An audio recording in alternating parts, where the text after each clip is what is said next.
The china plates felt cool against my fingertips as I arranged them carefully around my parents' mahogany dining table.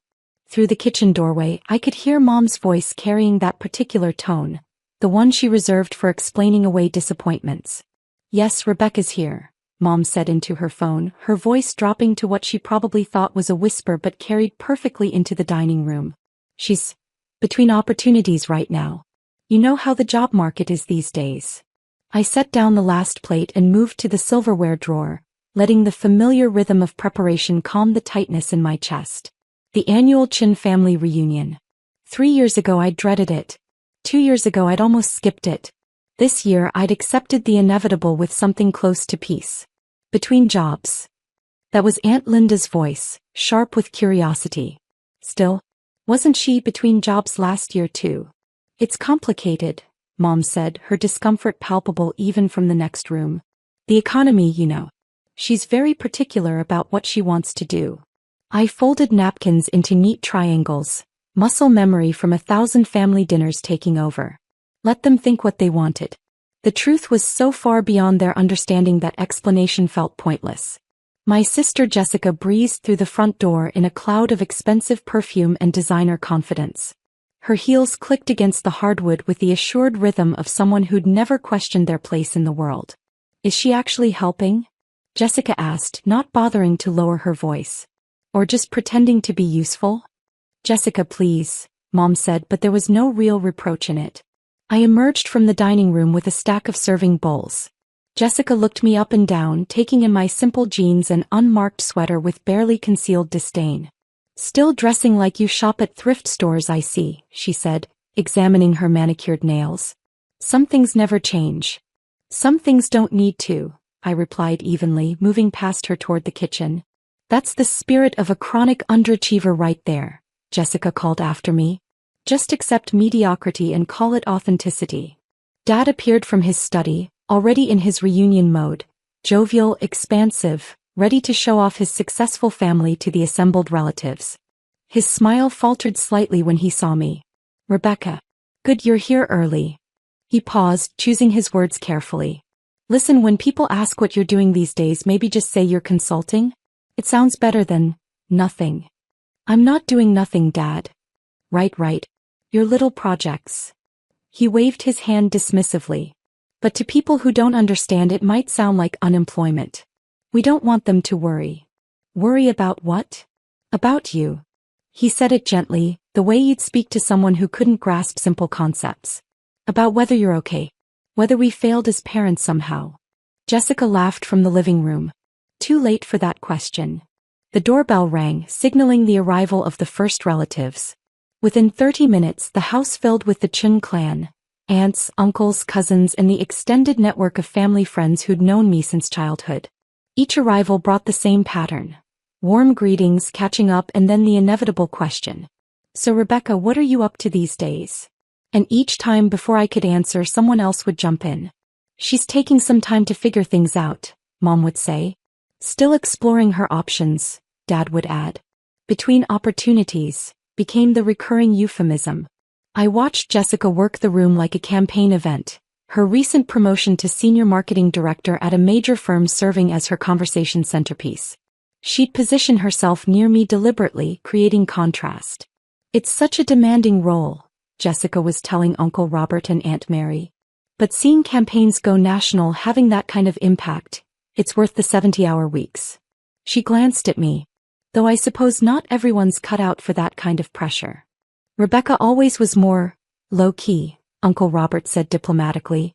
"That's one word for it," Jessica murmured, just loud enough. "Cousin David joined our cluster, fresh from closing a major real estate deal. The thing about success," he announced, "is that you have to be willing to take risks. Too many people play it safe and wonder why nothing happens." "Exactly," Jessica agreed. "Some people are just afraid of real responsibility." I excused myself to check on the food, ignoring Jessica's triumphant smile. In the kitchen I found Aunt Linda and Mom in deep conversation. "Have you thought about suggesting something concrete?" Aunt Linda was saying. "Even just part-time retail to start? It would give her structure." "We've tried," Mom said wearily. "She just talks about her work, but nothing ever seems to come of it." I think she might be depressed. Oh, honey. Aunt Linda touched Mom's arm sympathetically. That's so hard. Has she seen someone? She won't admit there's a problem. I cleared my throat and they both jumped slightly. The pity in their eyes was worse than Jessica's contempt. Rebecca. We were just discussing my apparent psychological crisis. I finished, opening the oven to check the roast. I heard.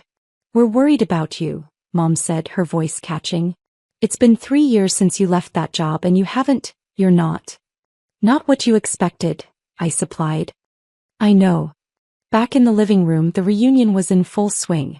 Jessica had gathered an audience for what was clearly going to be another performance. The thing is, she was saying, in my position I network with incredible people. Just last week I had lunch with a Forbes 30 under 30 recipient. Now that's the kind of company successful people keep. Jessica's always been ambitious, Aunt Mary said proudly. Not everyone has that drive. Some people are followers, some are leaders, Cousin David added. Nothing wrong with being ordinary. I sat down on the periphery of the group, content to let the conversation flow around me. Let them have this. What did it cost me really to be their cautionary tale? Where's Rebecca working now? This from Uncle James, who just arrived. The room went quiet for a beat.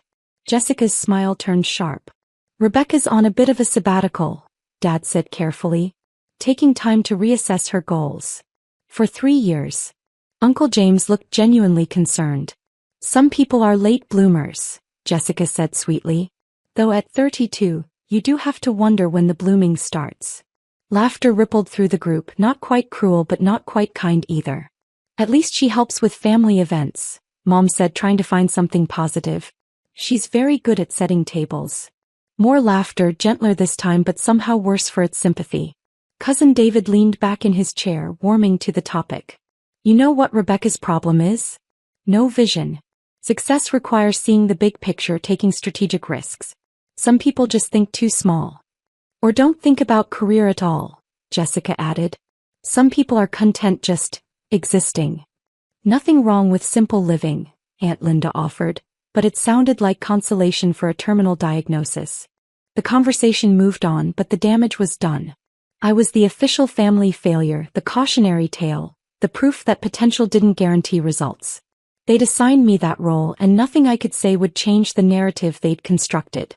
Dinner was announced and we all migrated to the dining room, the same room where I'd laid out those plates hours ago. I ended up seated between Aunt Mary and Uncle Robert, both of whom treated me with the careful kindness reserved for the fragile. So Rebecca, Uncle Robert said as we passed dishes, what do you do with your time these days? Hobbies? Interests? I work actually. Jessica snorted from across the table. On what? Your imaginary projects. I consult, I said simply. Consult. Jessica drew out the word mockingly. On what exactly? How to avoid employment. Jessica, Dad said, but his tone lacked conviction. No, I'm serious, Jessica continued. If Rebecca's working, why does she never talk about it? Why are there no business cards, no website, no evidence of this mysterious career? Some work doesn't require flashy marketing, I said quietly. Convenient excuse. Jessica turned to the table at large. Isn't that what all unemployed people say?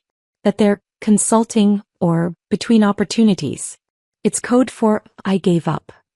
That seems harsh, Aunt Mary said, but she was looking at me with that pitying expression again. Is it harsh to tell the truth? Jessica shot back. Look, I love my sister. But at some point we have to stop enabling this fantasy that she's got some secret successful life. She's unemployed. She has been for years.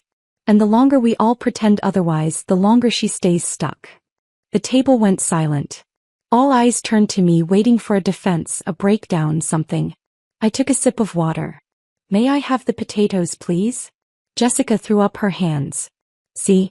This is what I mean. No ambition. No fight. No nothing. Dad changed the subject to Uncle James's new boat, and dinner proceeded with forced normalcy. But I'd been categorized now, officially filed under family concern with a side of disappointing child. After dinner, while I was clearing plates, I overheard Cousin David talking to a group in the living room. The economy's tough, sure, he was saying, but winners find a way. They network, they hustle, they make things happen. The people who fail are the ones who give up and make excuses. Rebecca's not even making excuses anymore, Jessica added. She's just accepted being a loser. Don't use that word, Mom said but weakly. What word should I use? Underachiever? Unmotivated? Face it, Mom. Some kids just don't turn out the way you hope. I loaded the dishwasher methodically, letting the voices fade to background noise. They needed this narrative. Jessica needed to be the successful daughter. My parents needed to explain away their confusion about me. The extended family needed a cautionary tale for their own children. What they didn't need was the truth. Aunt Mary found me in the kitchen, her face creased with concern. Rebecca, honey, can we talk? Of course. I want you to know that we don't judge you. Family is family, successful or not. I appreciate that. But I do worry. She took my hand. You're so isolated. No career, no social life that we can see. It's not healthy. Have you thought about talking to someone? There are therapists who specialize in... I'm fine, Aunt Mary. Really? But you're not, sweetie. You're not fine. You're alone and unemployed and hiding from the world. Her eyes welled with tears. We just want to help you. Before I could respond, Aunt Linda rushed into the kitchen, her face flushed with excitement. Turn on the TV, she practically shouted. Living room now. Everyone. The urgency in her voice pulled us all toward the living room. Uncle James already had the TV on, flipping through channels until he landed on CNN. The familiar news desk came into view and then... my face. Not a small photo. A full-screen image of me standing in front of the United Nations building, flanked by world leaders and humanitarian organization heads. Unprecedented achievement, the anchor was saying. At just 32 years old, Dr. Rebecca Chin has revolutionized global health infrastructure in developing nations, creating sustainable systems that have provided clean water and medical access to over 50 million people across 3 continents. The room went completely silent. The screen shifted to footage I recognized from 6 months ago.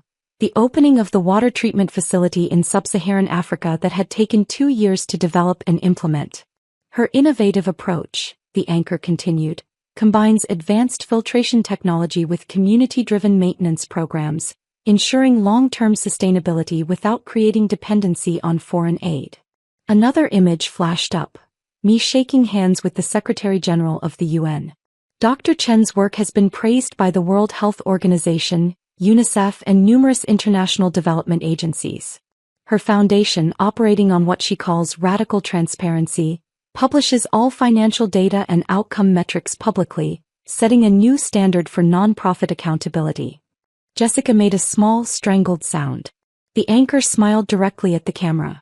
And today, Time magazine has named Dr. Rebecca Chin their Person of the Year, citing her transformative impact on global health equity and her revolutionary model for effective humanitarian work. The screen filled with the cover. My face, professional and composed, under the banner, The Changemaker, How One Woman Revolutionized Global Health. Uncle Robert found his voice first. That's you. I nodded calmly, still holding the plate I'd been about to take to the kitchen. Dr. Chin joins a prestigious list, the anchor was saying, including world leaders, innovators, and activists. But what makes her selection particularly notable is the scope and measurability of her impact.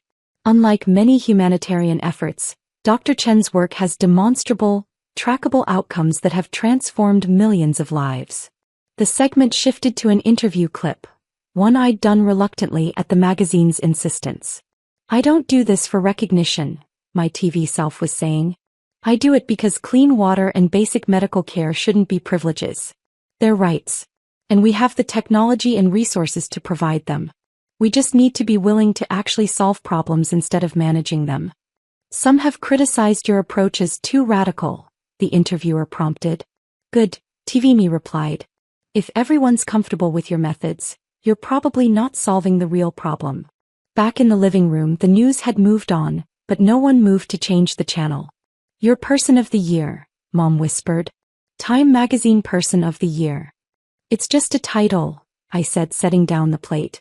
Dad couldn't finish the sentence. He pulled out his phone with shaking hands, typing frantically. There are dozens of articles. The New York Times, Washington Post, BBC. They're all covering this. Oh my God, Aunt Linda breathed. Rebecca, why didn't you say something? You never asked what I actually did, I replied simply. You asked if I had a job. Different question. Jessica's face had gone pale. You've been, all this time? Working, yes. Consulting, as I mentioned. I consult with governments, NGOs, and international organizations on sustainable infrastructure development. Cousin David scrolled through his phone, his expression growing more stunned by the second. You have a doctorate from MIT. A master's in public health from Johns Hopkins. You've published 17 papers in peer-reviewed journals on water sanitation and disease prevention. 18, I corrected gently. The newest one came out last month. You've given TED Talks, Aunt Mary said, staring at her own phone. Multiple TED Talks. With millions of views. Those were for fundraising primarily. The foundation needs visibility to attract donors and partners. Uncle James looked up from a tablet. Your foundation's annual budget is larger than some small country's GDP. We try to use resources efficiently. Mom was crying now, though I wasn't sure if it was from pride or shock or embarrassment. Rebecca, sweetheart, why didn't you tell us? I tried, Mom. You weren't interested in the details. You just wanted to know if I had a real job. But Person of the Year is a recognition of work that was already done, I said. The work matters more than the award. Jessica finally found her voice. Tonight I called you. I said you were unemployed, a loser, unmotivated. Yes, I heard. Her face crumpled.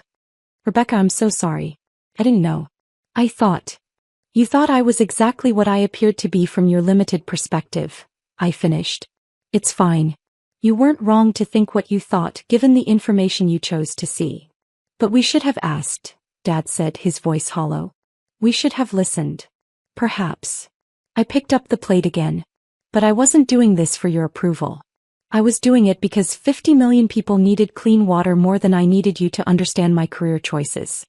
The TV had moved on to other news, but phones were buzzing all around the room as relatives discovered articles, videos, interviews, years of work that had been publicly documented for anyone who cared to look.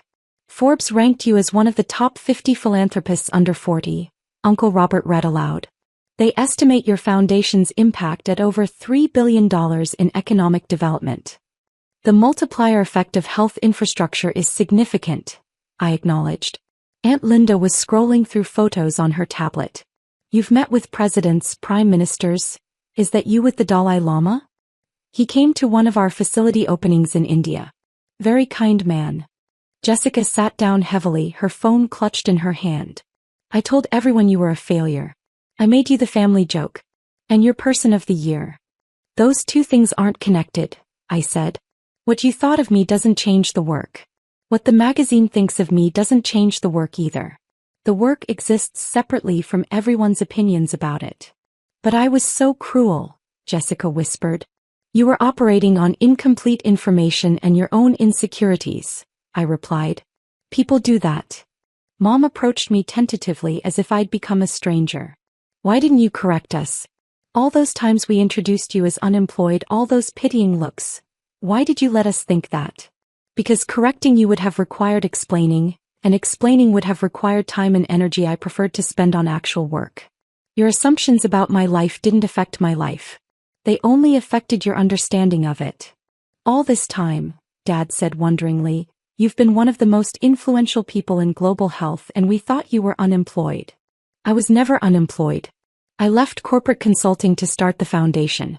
That was always the plan. But you never told us the plan. I tried, Dad. 3 years ago when I gave notice I told you I was starting a humanitarian organization focused on infrastructure. You said I was throwing away my career. Mom cried for a week. Jessica told me I was being naive and stupid. I met their eyes calmly. So I stopped explaining. I just did the work. The room fell into an uncomfortable silence, broken only by the continued buzzing of phones as more relatives discovered the news. Cousin David cleared his throat. I said some things tonight. About success and taking risks and... You weren't wrong, I interrupted. Success does require risk. I risked everything. My savings, my reputation, relationships with people who couldn't understand the choice. Those were strategic risks based on careful assessment. You were right about that principle even if you misapplied it to me. I called you ordinary, he said quietly. Maybe I am. 50 million people have clean water not because I'm extraordinary, but because the solution was straightforward. We just needed someone willing to implement it without getting distracted by ego or politics. Uncle James was still reading articles. They're saying you'll probably win the Nobel Peace Prize next year. Multiple experts have mentioned you as the front-runner. Awards committees make their own decisions, I said. I can't control that. Can't control, Jessica laughed, a slightly hysterical edge to it. Rebecca, you're going to win a Nobel Prize and you're acting like it's no big deal. It's a big deal to the Nobel Committee. To me, it's a distraction from the work. I gestured around the room. Like this. This whole evening has been about your perception of success versus reality. But the reality is the same whether you understand it or not. 50 million people had their lives improved. That happened regardless of what you thought of me. But we should have known, Mom insisted, tears streaming freely now. We're your family. We should have supported you. You supported the version of me you could understand, I replied. I don't fault you for that. Understanding requires interest and effort, and you weren't interested in the details of international development work. You wanted me to have a recognizable career. When I didn't, you categorized me as failed and moved on. Aunt Mary was crying too now. I told you to get therapy. I said you were depressed and hiding from the world. I am hiding from the world, I agreed. From this world where success is measured by job titles and social media presence. I prefer the world where success is measured by water quality tests and infant mortality rates. The front door opened and more relatives arrived, late arrivals who hadn't been there for dinner. Aunt Linda immediately thrust her phone at them. Look, Rebecca's Person of the Year. The new arrivals went through their own version of shock and disbelief, pulling up articles and videos, trying to reconcile the quiet woman in jeans with the global humanitarian leader on their screens. Uncle Chin, the family patriarch, arrived last. At 83, he'd seen generations of family drama with philosophical detachment. He looked at me, then at the assembled relatives with their phones, then at the TV still displaying news coverage. Let me guess, he said dryly. You all spent the evening telling Rebecca she was a failure, and now you've discovered she's more successful than everyone here combined? Uncle Chin, Dad started. Don't. The old man waved his hand dismissively. I saw this coming 3 years ago. Rebecca has her grandmother's eyes. That woman rebuilt a village after the war with nothing but determination and intelligence. I knew Rebecca would do something similar. He approached me, his weathered face creasing into a smile. Person of the Year. Your grandmother would be proud. Thank you, Uncle Chin. Though I suspect you don't care much about the title. The title helps with fundraising, I admitted. Donors like supporting award-winning organizations. So in that sense it's useful. He laughed, a deep rumbling sound. Always practical. Yes, very much like your grandmother. He turned to the room at large. You want to know why you didn't see this? Because you were looking at Rebecca and seeing your own definitions of success. You wanted her to fit your understanding of achievement. She refused to shrink herself to match your limited vision. We just wanted her to be happy, Mom protested weakly. She is happy, Uncle Chin replied. She's just happy doing things you didn't value enough to notice. Jessica had been silent for several minutes, scrolling through article after article. There are profiles of you in every major publication. Forbes, Fortune, The Economist. They all call you a visionary.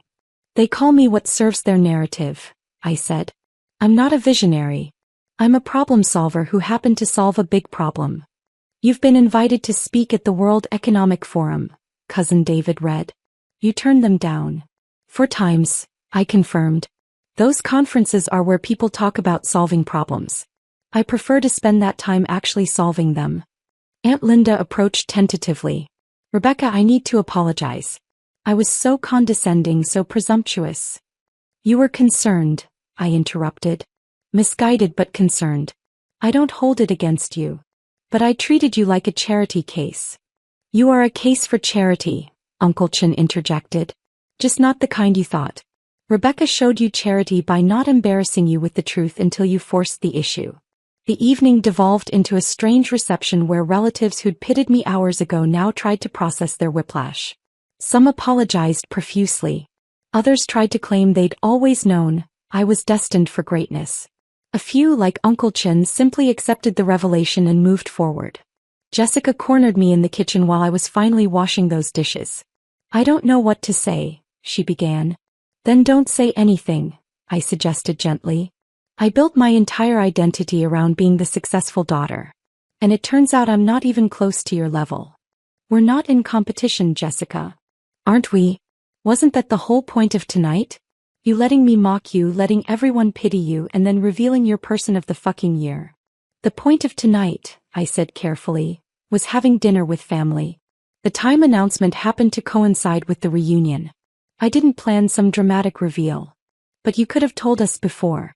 You could have prevented all of this." "Prevented what? You being honest about your opinions? Everyone revealing how they really saw me." I dried a plate slowly. "This wasn't punishment, Jessica. This was just reality. You thought I was a failure because that's what you needed to think to feel successful. The magazine naming me Person of the Year doesn't change who I've been for the last 3 years. It just changes your perception." He was crying now, makeup running. "I'm so ashamed." "Don't be. Be curious instead." I handed her a dish towel. "Be curious about why you needed me to be less than you. Be curious about what success actually means beyond titles and salaries. Be curious about what you might be missing when you judge people by surface appearances." "How are you so calm about this?" "Because I knew who I was before tonight and I'll know who I am tomorrow. External validation doesn't change that." I glanced at her. "Does it change you?" He thought about that.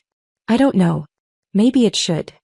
Later, as the reunion was winding down, various relatives approached with requests. Could I get them into exclusive events, introduce them to important people, help with their causes?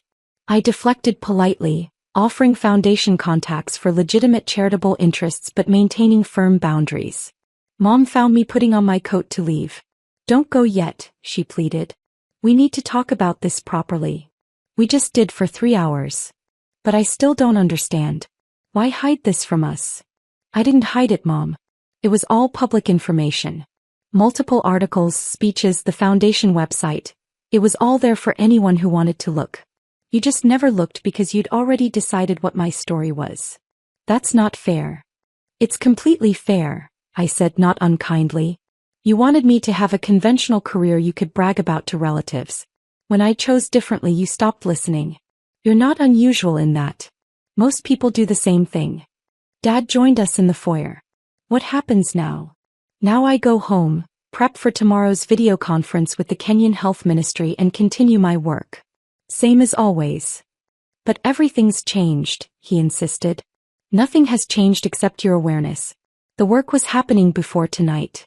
It'll happen after tonight. Your understanding of it is irrelevant to its existence." "That's harsh, Rebecca." "It's honest." I opened the door. "You're my family and I love you. But I can't live my life seeking your approval or fearing your judgment. I tried that for years and it was exhausting. So I stopped. I chose the work over your comfort. That was the right choice for me and for the 50 million people who benefited from it." "When can we see you again?" Mom asked, her voice small. "Next reunion probably. Unless there's a birthday or holiday. But we want to be part of your life." "You are part of my life," I said gently. "You're just not the center of it. The work is the center. You can either accept that and engage with who I actually am, or you can continue to be disappointed that I'm not who you wanted me to be. Either way, I'll still love you and I'll still do the work."